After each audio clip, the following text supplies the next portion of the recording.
Use your headphone.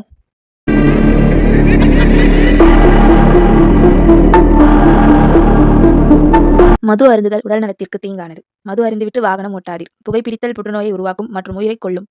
ஒரு நாள் இரவு நேரம்ங்க, 2 நண்பர்கள் ஒரு ஏரிக்கரை ஓரத்துல வயல்வெளியில பொட்டல் காட்டு மத்தியில அவர்கள் இருவரும் இரவு நேரத்துல தங்குறதுக்கான கட்டாயம் ஏற்படுது. அப்படி அந்த அதிபயங்கரமான அந்த இரவு நேரத்துல அவர்கள் தங்கும் பொழுது அவங்க நினைச்சுக்கிட்டு இருக்காங்க, இந்த இரவு நேரத்துல நம்ம இருவர் மட்டுமே அங்கு படுத்து தூங்க போறோம் அப்படின்னு அவர்கள் நினைச்சுக்கிட்டு அங்க தூங்குறாங்க. ஆனால் அவர்களோட 3ஆவதா ஒரு நபர் அங்கு இருக்கிறாரு. அந்த 3ஆவது நபர், அதாவது 3ஆவதாக ஒரு ஆன்மா அவர்கள் கூட இருக்குதுங்க. அப்படி அந்த இரவுல அவங்க 2 பேருக்கும் அந்த ஆன்மா மரண பயத்தை காட்டுதுங்க. அப்படி அந்த இரவு என்ன நடந்தது, இந்த சம்பவம் எங்க நடந்தது, அந்த ஆன்மா அந்த நபரை பழி வாங்கிறதுக்கான எந்த ஒரு காரணமும் இல்லை. அவர் இறந்து 3 வருட காலங்கள் ஆகுது. 3 வருட காலங்கள் கழித்து இவருடைய நண்பரை அந்த ஆன்மா அந்த இரவுல தாக்குது.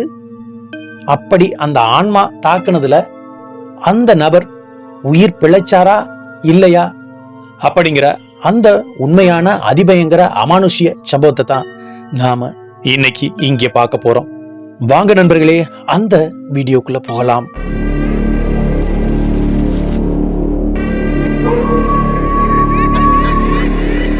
வணக்கம் நண்பர்களே, நான் உங்கள் சண்முக பிரபு. வெல்கம் டு மாய மர்மங்கள். மேலும் நண்பர்களே, இந்த வீடியோ உங்களுக்கு பிடிச்சிருந்தா, நீங்க நமது சேனலுக்கு புதியவரா இருந்தா நமது சேனலை சப்ஸ்கிரைப் பண்ணிட்டு இந்த வீடியோவை உங்கள் நண்பர்களுக்கும் ஷேர் பண்ணுங்க.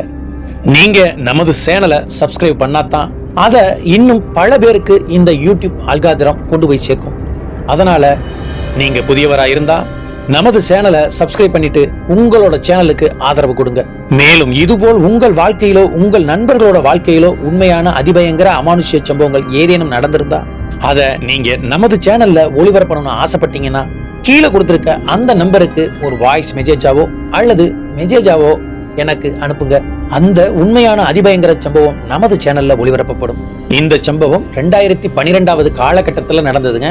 சென்னை பக்கத்துல, அதாவது சென்னையோட அவுட்டர் பகுதி ரெட்டில்ஸ் அப்படிங்கிற அந்த ஏரியாவில் புழல் ஏரி பக்கத்துல நடந்த இந்த சம்பவத்தை நமக்கு சொன்னவர் அதே ஏரியாவில் இந்த சம்பவத்தால் பாதிக்கப்பட்ட அந்த ஆறுமுகம் என்பவர் தாங்க இந்த சம்பவத்தை நமக்கு நேரடியா அப்படியே ஒண்ணு விடாம சொல்லியிருக்காரு. இந்த ஆறுமுகத்துக்கும் அவருடைய நண்பர் சுப்பையாவுக்கும் அப்பொழுது வயது 40 இருக்குங்க.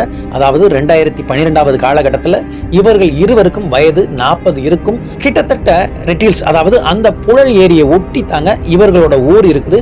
கிட்டத்தட்ட அந்த ஊர்ல நிறைய வீடுகள் இருக்குங்க. கிட்டத்தட்ட 2000-3000 வீடுகளுக்கு மேல இருக்குது.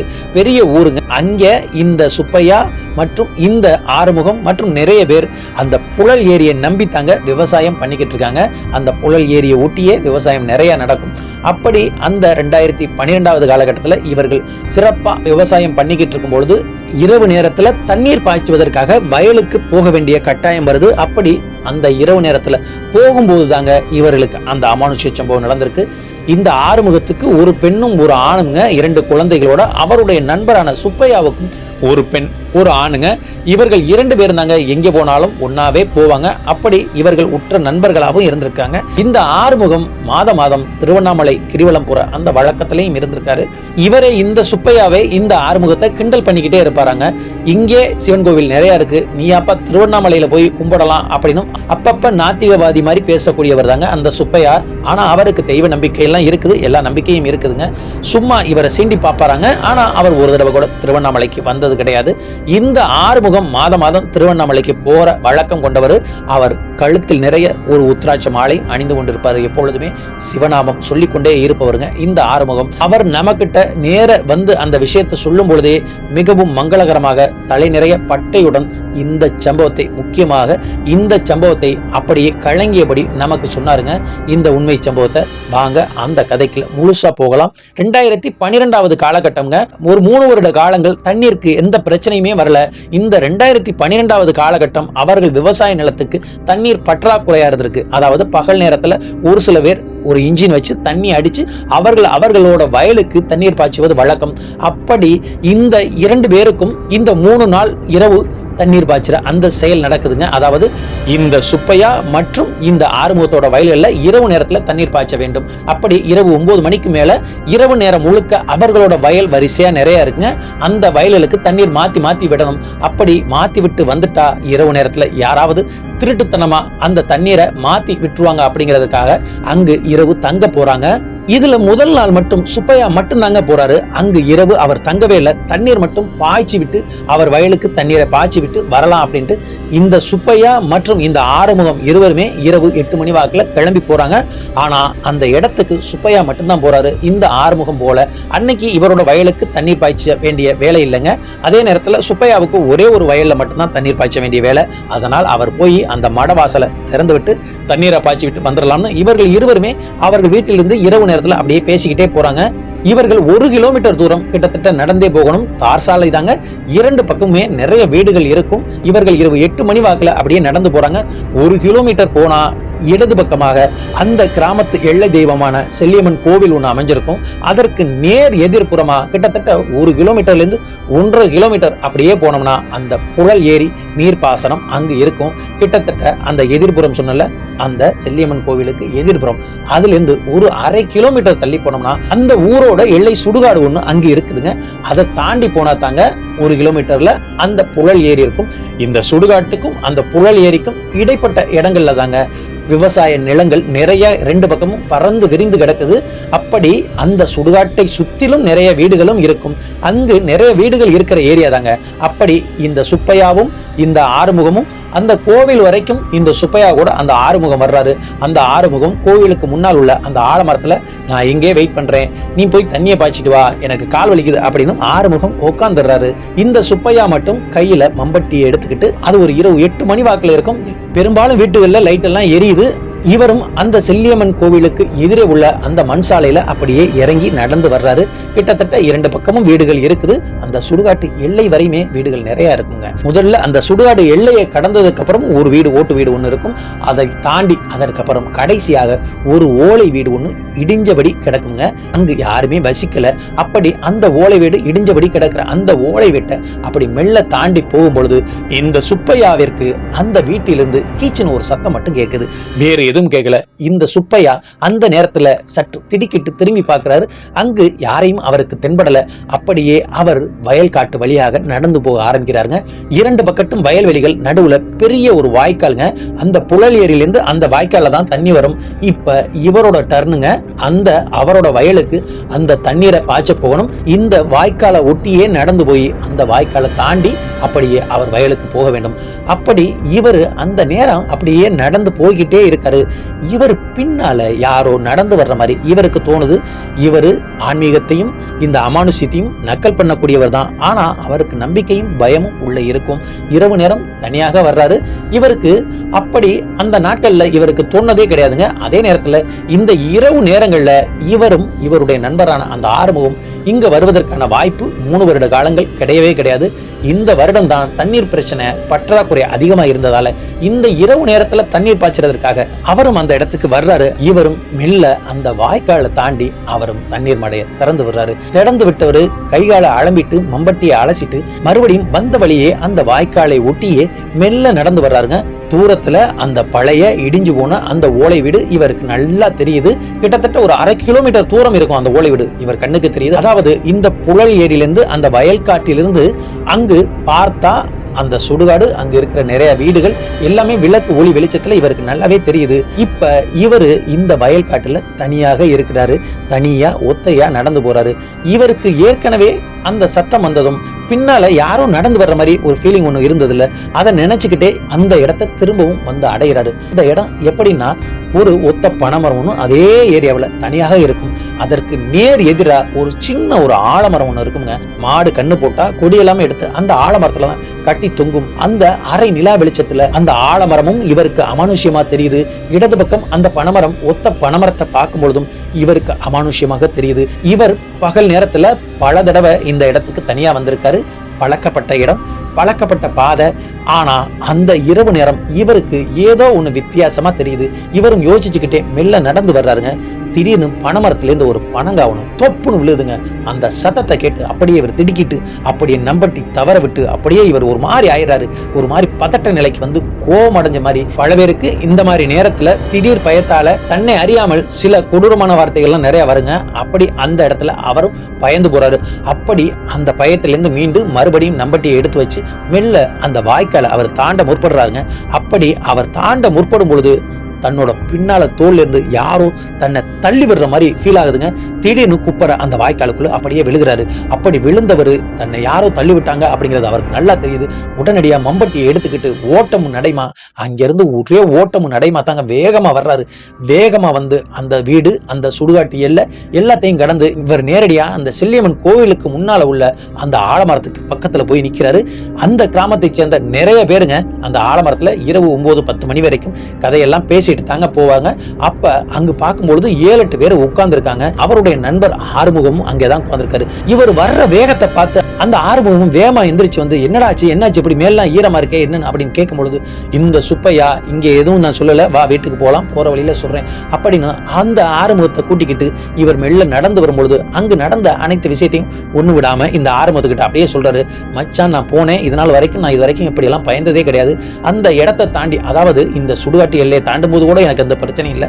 அந்த வீடு, அதாவது மண் வீடு இருந்துச்சுல்ல, அந்த மண் வீட்டை தாண்டி போகும்பொழுது ஒரு சத்தம் கேட்டுச்சுடா, பின்னால யாரோ நடந்து வர்ற மாதிரியும் தெரிஞ்சுச்சு. நான் போய் தண்ணீரை பாய்ச்சிட்டு திரும்பி வர்றேன். வரும்பொழுதும் எனக்கு அசௌகரியமா சில சம்பவங்கள்லாம் நடந்துச்சு. அதுலயும் பயந்து போய் அந்த வாய்க்காலை தாண்ட முற்படும் பொழுது யாரோ என்ன பின்னால இருந்து தள்ளி விட்டாங்களா, அதுல தண்ணியில விழுந்துட்டேன் அப்படின்னு சொல்லும்போது இந்த ஆர்வமும் கொஞ்சம் அதிர்ச்சி ஆகுறாரு. இதனால் வரைக்கும் யாருக்கும் இந்த மாதிரி ஒரு சம்பவம் நடந்ததே இல்லையடா, இப்பதானடா இந்த மாதிரி ஒரு சம்பவம் நடந்திருக்கு அப்படின்னு சொல்ற. சரி, எதுவா இருந்தாலும் சரியாகும், நாளைக்கு நம்ம 2 பேருமே போகலாம். நாளைக்கு என்னோட வயலுக்கும் தண்ணி பாய்ச்ச வேண்டியது இருக்குது, உன்னோட வயலுக்கும் நிறைய தண்ணி பாய்ச்ச வேண்டியது இருக்கு.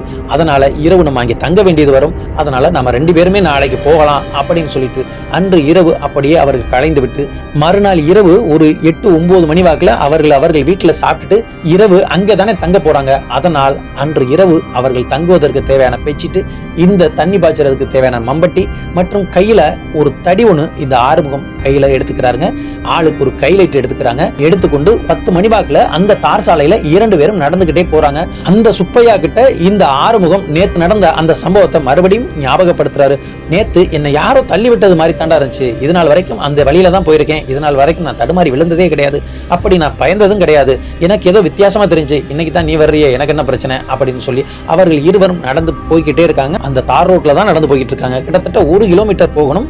அப்படி 1 கிலோமீட்டர் 2 பக்கமும் நிறைய வீடுகள் இருக்கு. அதை கடந்து தாங்க அந்த செல்லியம்மன் கோவில் இருக்கும். அந்த செல்லியம்மன் கோவிலுக்கு நேர் எதிரே 1 கிலோமீட்டர் போனா தாங்க அந்த புழல் ஏரி நீர்ப்பாசனம், இவர்கள் வயல்வெளி எல்லாம் வரும். இப்படி இந்த இடைப்பட்ட இடத்துலதான் அந்த 1/2 கிலோமீட்டர்ல அந்த சுடுகாடும் அந்த வீடும் இருக்குது.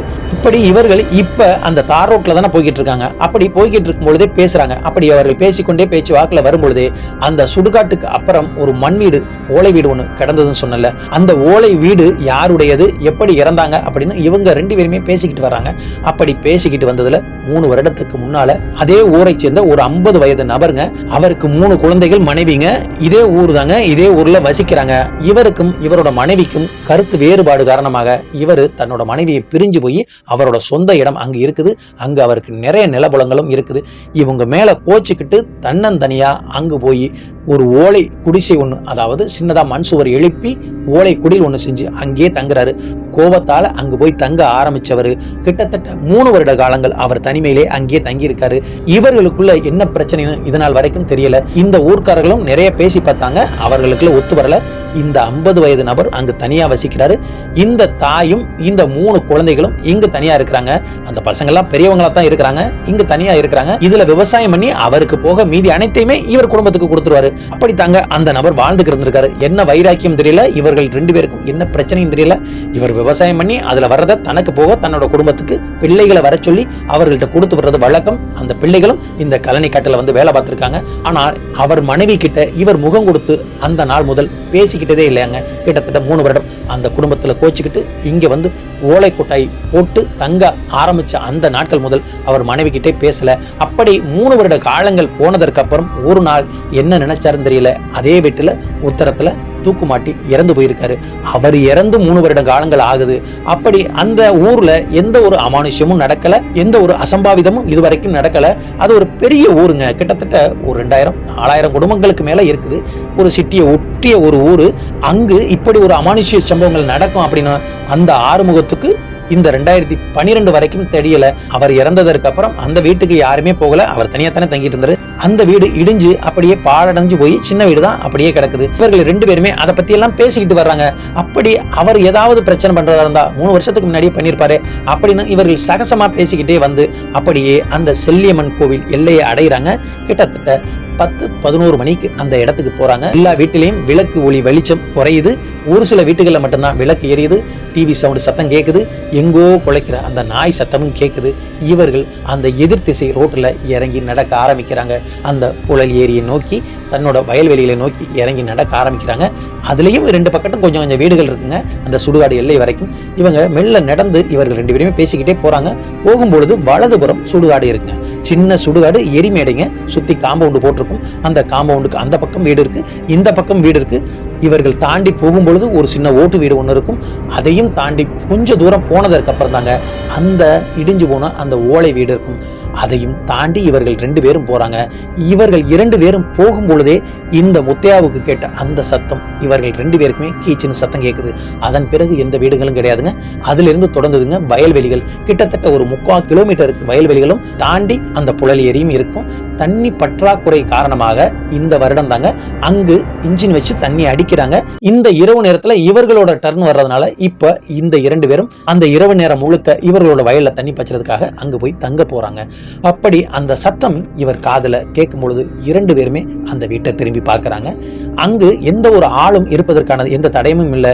இந்த முத்தையா முன்னால போறாரு, இந்த ஆறுமுகம் பின்னால போறாரு. இந்த முத்தையா ஆறுமுகத்தை பார்த்து பின்னால திரும்பி சொல்றாரு, கேட்டியா சத்தத்தை? இந்த சத்தம் நேத்து வந்துச்சுரா அப்படின்னு சொல்லும் பொழுது இந்த ஆறுமுகம் தலையை அசைச்சுக்கிட்டு, சரி இன்னைக்கு தான் நம்ம 2 பேர் இருக்குமே, பேசாம போ அப்படின்னு சொன்ன உடனே இவர்கள் இருவரும் அந்த இடத்தை மெல்ல கடந்து வர்றாங்க. அப்படி இவர்கள் அந்த இடத்தை கடந்து வரும்பொழுது இந்த பக்கம் ஒத்த பனைமரம்னு சொன்னல, இந்த பக்கம் சின்ன ஆலமரம்னு சொன்னல, நடுவுல வாய்க்கால் ஒட்டி வரப்புல இவர்கள் இருவரும் நடந்து போறாங்க. 2 பக்கத்தும் வயல்வெளிகள் நிறைஞ்சு இருக்கும். அப்படி அவர்கள் 2 பேரும் நடந்து போகும் பொழுதே அப்படி அந்த பனைமரத்திலிருந்து மறுபடியும் ஒரு பனம்பழம் தொப்புன்னு விழுதுங்க. 2 பேரும் திடுக்கிறாங்க. திடுக்கிட்ட உடனே இந்த முத்தையா, ஏய் மாப்பிள்ள, நேத்தும் இதே மாதிரி பனம்பழம் விழுந்துச்சுரா அப்படின்னு சொல்லி அவர்கள் இருவரும் அந்த இடத்தை விட்டு நடந்து போறாங்க. இந்த முத்தையா அந்த இடத்தை, அதாவது பர்டிகுலரா அவரு அந்த வாய்க்காலை தாண்டுறாருல, அந்த இடத்துக்கிட்ட வரும்பொழுது இந்த வாய்க்கால் எவ்வளவு குறுகலா இருக்கு, நேத்து இதுல தாண்டா நான் தடுமாறி விழுந்தேன், இதுல தடுமாறி விழுந்தேன்னு சொன்னா யாராவது நம்புவாங்களா, இதை எவ்வளவு அழகா தாண்டி போயிருக்கேன், நேத்து யாரோ தள்ளி விட்டது மாதிரி இருந்துச்சுடா அப்படின்னு இந்த முத்தையாவும் இந்த ஆறுமுகத்திட்ட சொல்லும் பொழுது இந்த ஆறுமுகம், அதை எதுக்கு இப்ப பேசுற, தாண்டி போ பேசாம அப்படின்னு சொல்லிட்டு இந்த ஆறுமுகம் முத்தையாவும் அந்த இடத்தை விட்டு தாண்டி போறாங்க. தாண்டி போய் இவர்களோட வயல்கள்ல தண்ணீரை திருப்பி விட்டுட்டு கிட்டத்தட்ட 2 மணி நேரம் அந்த வயல்ல தண்ணி பாஞ்சுன்னா அடுத்து 2 மணி நேரம் கழிச்சு தாங்க அடுத்த வயலுக்கு மாத்த முடியும். அதனால என்ன பண்றாங்கன்னா, இவர்கள் அந்த வயலெல்லாம் தாண்டி அந்த ஏரியோட ஒரு மண்மேட்டான பகுதி இருக்குங்க, அங்கு போய் படுக்கலாம் அப்படின்னு அவர்கள் படுத்திருக்காங்க. கிட்டத்தட்ட இவர்களோட வயலுக்கும் அவர்கள் படுத்திருக்க இடத்துக்கும் ஒரு 100-200 மீட்டர் இருக்கும். அப்படி அங்கு போய் படுக்கிறாங்க. ஒரு 12 மணிக்கு மேல ஆகுது. அப்படி 2 பேருமே அந்த இரவு 12 மணி வாக்குல ஆழ்ந்த உறக்கத்துல இருக்காங்க. அவர்கள் 2 பேரும் ஆழ்ந்த உறக்கத்துல இருக்கும் பொழுது இந்த முத்தையாவுக்கு மட்டும் ஒரு சில சத்தங்கள் வருதுங்க. யாரோ மம்பட்டியில வச்சு யாரோ வாய்க்கால வெட்டுற அந்த சத்தம் கேட்டு இந்த முத்தையா மெல்ல கண்ணை திறந்து பாக்குறாரு. அப்படி அவர் பார்க்கும் பொழுது இவரோட வயல்ல தண்ணி பாஞ்சிக்கிட்டு இருந்துச்சுல, அந்த தண்ணி பாஞ்சிக்கிட்டு இருந்த அந்த வாமடையை யாரோ அடைச்சிட்டு அடுத்த வயலுக்கு தண்ணீரை பாய்ச்சிக்கிட்டு இருக்காங்க. உடனடியா இந்த முத்தையா வேகமா எழுந்து சத்தம் போடுறாரு, டே யாரா அப்படின்னு சொல்லிட்டு வாரி சுருட்டி வேகமா துண்டெடுத்து உதறிக்கிட்டு அந்த நபரை நோக்கி நடக்கிறாருங்க. இந்த ஆறுமுகத்தை அவர் எழுப்பலங்க. அந்த ஆறுமுகம் ஆழ்ந்த உறக்கத்துல இருந்திருக்காரு.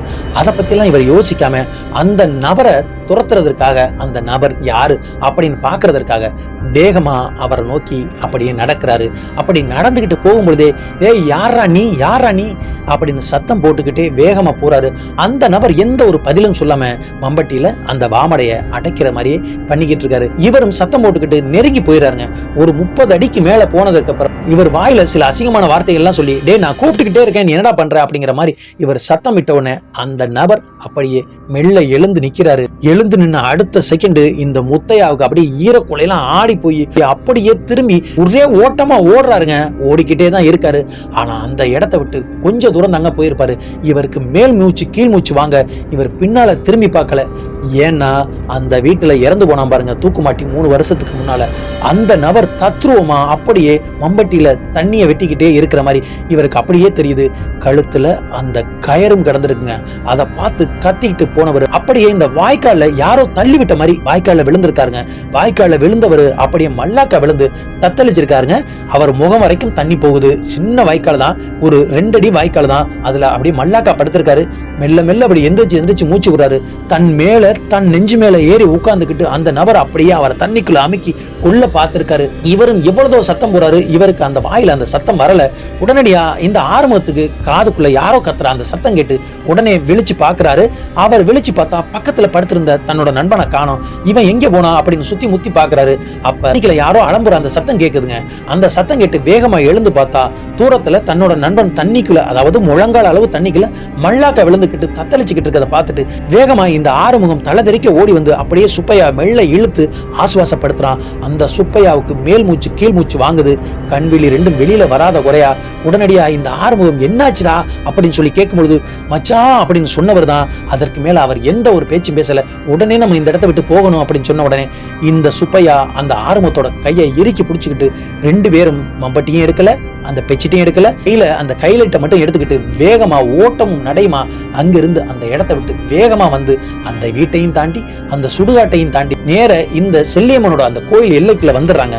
வந்ததற்கு அப்புறம் தான் இந்த சுப்பையாவுக்கு உயிர் மூச்சே வந்திருக்கு. அங்கு நடந்த மற்ற அனைத்து விஷயத்தையும் இந்த ஆறுமுகத்துக்கிட்ட அப்படியே சொல்லியிருக்காரு. இந்த ஆறுமுகத்துக்கு எந்த ஒரு அமானுஷமும் தென்படல, எந்த ஒரு நிகழ்ச்சியும் அவருக்கு நடக்கல. நடப்பது பூராமே சுப்பையாவுக்கு. அந்த சுப்பையா அப்படியே இந்த ஆறுமுகத்துக்கிட்ட வந்து சொல்றாரு, சரி மச்சான் ஒண்ணும் இல்லை அப்படின்னு ஆசுவாசப்படுத்தி விட்டு அப்படியே நேர அந்த செல்லியம்மனோட கோவிலுக்குள்ள போயிட்டு விபூதி எல்லாம் பூச்சிட்டு அந்த நேரத்துல கிட்டத்தட்ட 2 மணி வாக்குல ஆகுது. அப்படி அந்த நேரத்துல கோவிலை தாண்டி 1 கிலோமீட்டர் தூரம் நடக்கணும். இவர்கள் அந்த நேரத்துல இரவு நேரத்துல இவர்கள் போகும்பொழுது எங்கெங்கேயோ இருந்து நாயெல்லாம் இவர்கள் 2 பேரும் வந்து குலைக்குது. அப்படி குலைச்சாலும் அவர்கள் வீட்டுல போயிட்டு அன்னைக்கு படுத்துறாங்க. கிட்டத்தட்ட ஒரு 5-6 வீடு தள்ளி பக்கத்து வீடு தான். ஆனா அவர் பயத்துல அப்படியே உறைஞ்சு போயிறாருங்க. நடக்கிறதெல்லாம் சுப்பையாக்கு தானே, இந்த ஆறுமுகத்துக்கு தான் எதுவுமே நடக்கலையே. ஆனா இந்த ஆறுமுகம் அதெல்லாம் உணர்றாரு. அவருக்கு நடந்தது பூரா தெரியுது, உணர்ந்திருக்காரு.